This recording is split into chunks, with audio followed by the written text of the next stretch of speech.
ایک دفعہ کا ذکر ہے، ایک چھوٹے سے گاؤں میں احمد نامی لڑکا رہتا تھا۔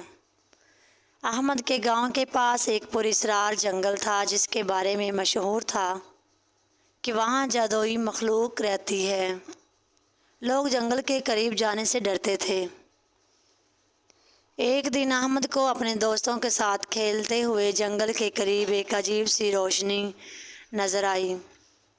اس نے اپنے تجسس کو قابو نہ پایا اور اس روشنی کی طرف بڑھنے لگا۔ جیسے ہی وہ روشنی کے قریب پہنچا، اسے ایک خوبصورت پری نظر آئی۔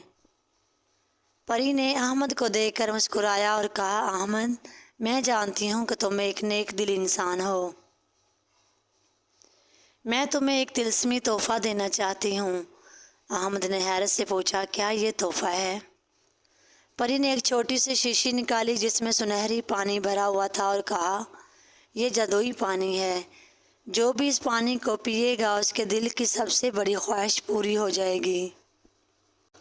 لیکن یاد رکھنا، اس پانی کو ہمیشہ نیک نیتی سے استعمال کرنا۔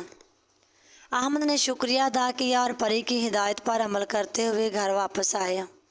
اس نے شیشی کو اپنی الماری میں محفوظ رکھا اور کسی کو اس کے بارے میں نہیں بتایا۔ کچھ دن بعد احمد کا دوست علی سخت بیمار ہو گیا اور کوئی دوا اثر نہیں کر رہی تھی۔ احمد نے سوچا، کیوں نہ علی کو جادوئی پانی پلایا جائے۔ اس نے شیشی نکالی اور علی کے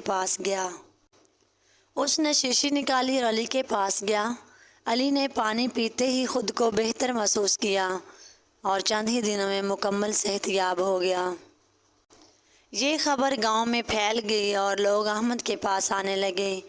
احمد نے ہر کسی کی مدد کی اور ان کی مشکلات کو دور کیا۔ اس کی نیکی اور جادوئی پانی کی وجہ سے گاؤں میں خوشحالی آ گئی۔ پری کو احمد کی نیکی پر فخر تھا۔ اس نے احمد کو دوبارہ مل کر کہا، تم نے میری امیدوں پر پورا اترتے ہوئے جادوئی پانی کو نیکی کے کاموں میں استعمال کیا ہے۔ اس لیے میں تمہیں ہمیشہ کے لیے یہ تحفہ دینا چاہتی ہوں تاکہ تم لوگوں کی مدد کرتے رہو۔ احمد نے مسکراتے ہوئے پری کا شکریہ ادا کیا اور ہمیشہ کے لیے گاؤں کی بھلائی کے لیے جادوئی پانی کا استعمال کرتا رہا۔ یوں احمد اور اس کے گاؤں کی طلسمی کہانی ہمیشہ کے لیے یادگار بن گئی۔